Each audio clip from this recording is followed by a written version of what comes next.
He does not believe Hillary Clinton is going to be the nominee. John, good morning. You're looking smarter and smarter as every day goes on.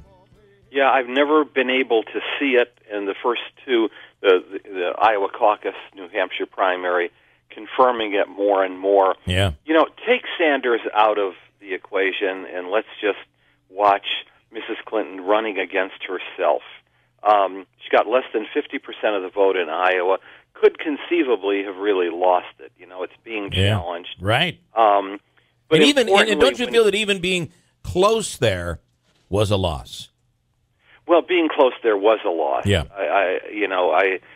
Inevitable front runners are supposed to be inevitable. Yeah. But you know, when you look closely at the exit polls and you see the substantial number of Democratic voters saying they want honesty first and foremost in their nominee, and you see that she loses on honesty, 82-9.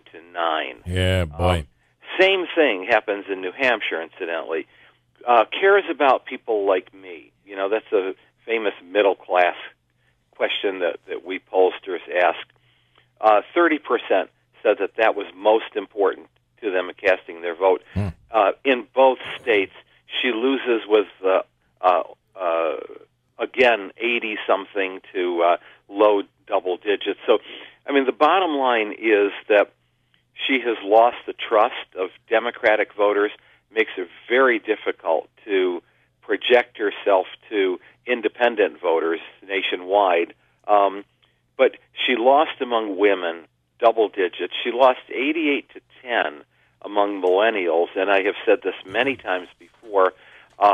If millennials show up to vote in November, then Democrat wins the election, with the exception of whether or not it's her. Right. So yesterday was a shellacking, a drubbing, and really, you know, she can go into South Carolina, win the African-American vote, which is about half the total votes cast, but I don't think she's going to get 80-90% of the African-American vote, and so I think her candidacy is just going to keep being chiseled away at.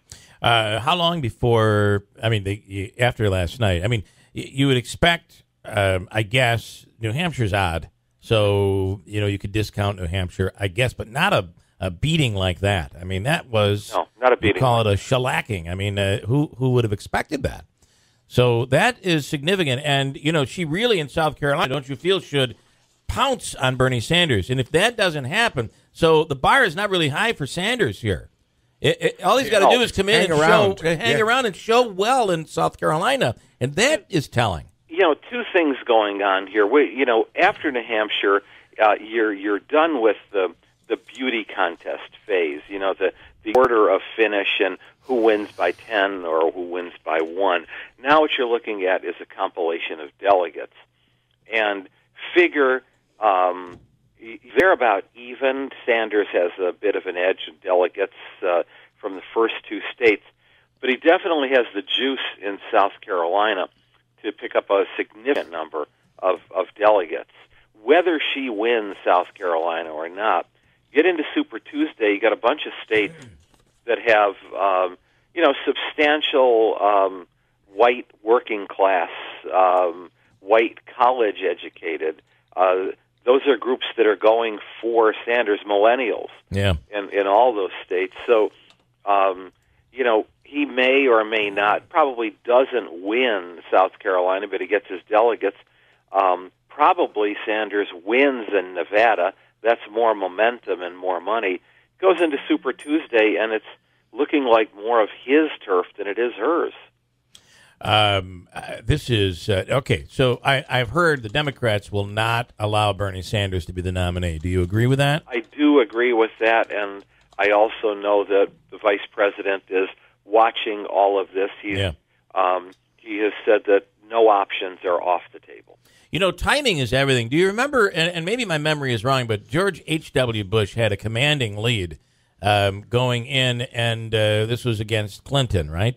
Am I remembering this wrong? Yeah, a little bit. Early on, he had a commanding lead, and then he plummeted, and there were a few things like the the grocery store. He was excited about how they just digitally scanned the items. And here's what happened. Yeah.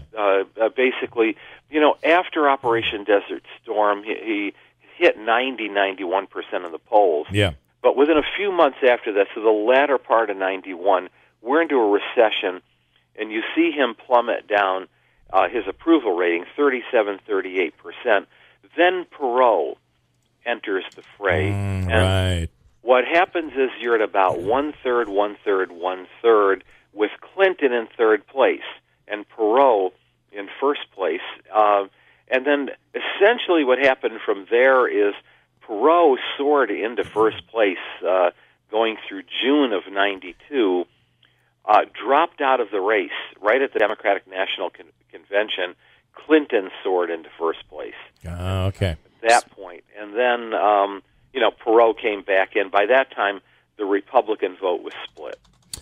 So I guess my question would be, the longer you're the chosen one, the more chance you have of being taken down or the numbers falling. And she's not a candidate you're looking at right now that is soaring and moving forward. She's somebody that is continually, slowly leaking. There's a slow leak, and it almost seems that it's inevitable you're going to be right with this situation. 3 glugs to drown. She's at glug glug. So John, Right. when do Go you ahead. think that Joe Biden and John Kerry will enter the race? You think John Kerry too? I do. I think he's going to be the running mate. I think don't know, but I'll tell you something. They're having breakfast this morning, and I don't know that for sure, Yeah.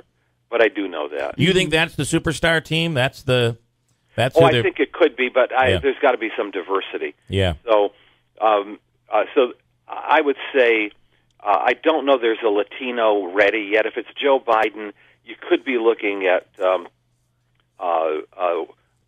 Castro, Julian Castro from who's now the Secretary of HUD. How about a female? Is there a woman out there? Yeah, I've always thought that if it's Biden, then Kirsten Gillibrand is just from Central Casting. Very interesting. Young woman and a strong record on women's rights. In fact, the kind of person that Madeleine Albright and Gloria Steinem should have been talking about the other day. What in the world can we say about the Republican side? Rubio, have you seen a fall like this? I mean, Never. This is fast. This is a plummet Somebody hit here. the bullseye and he fell into the tank. Yeah. Wow. Yeah, and what's important there is that for me, I couldn't picture a GOP ticket without Rubio on it. Again, Central Casting. This was before. Yeah. So if he wasn't, winning the primaries and leading the ticket, then he was just the ideal VP candidate to stop that Latino bleeding and that bleeding among young. He'll rehabilitate himself, but not in 2016. While Christie showed one thing, he can sure grill up a mean Carolina barbecue. Yeah. With Rubio as the brisket. I like that, and you do have to wonder: is he gonna step out? Probably. I mean, New Hampshire was big for Chris Christie today. Yeah, he's reevaluating himself. You don't say that. You just don't say that lightly. Him or me? Well, either one of you. Yeah. I mean, but if you're Chris Christie, you don't say, "I'm going home to reevaluate my campaign." It's not something you say if you're looking to move forward. I can't imagine what the thought process would be other than, "Oops, it's all over with." Yeah, he's got to figure out his next step, because take a step back and look at the results. Trump and Cruz, just under 50% combined. Bush, Kasich, Christie, Rubio, just about 46%. Now you've got a competitive race if you have one establishment candidate. Right. Now, we already know it's going to be Bush and Kasich. They're going to cannibalize each other. Yep. Hoping at the same time that Trump and Cruz cannibalize each other. I was surprised. Were you surprised Kasich took second place yesterday? Not at all. Not at all. I've been suggesting that he was running competitively. had the opportunity. This, of course, is C-SPAN, but I watched 3 of his town hall meetings. Yeah. They were different. Yeah. They were very, very impressive. They were, as he came off yesterday, gracious, humble. This is not the John Kasich of old. John Kasich of old was a pretty porky, arrogant fellow. This is I didn't know that side, but the side I've been watching is he's a guy that I could vote for. I could really vote like for him too, Yeah. and I'm a Democrat. Yeah. Yeah. Very interesting. All right, John, this is, listen, we sit and we analyze the Super Bowl. We analyze hockey. We analyze baseball.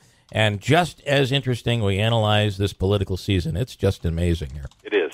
All right. ZogbyAnalytics.com. John, as always, thanks so much. Sure. Take care. Quick break. Come right back. I got a lot to squeeze in. And there's a guy who is on the Bernie Sanders campaign. He's from Herkimer, and he's trying to bring Bernie to the auditorium. We're going to speak with him coming up next. And also a Valentine's event coming up at the brewery as well on WIBX.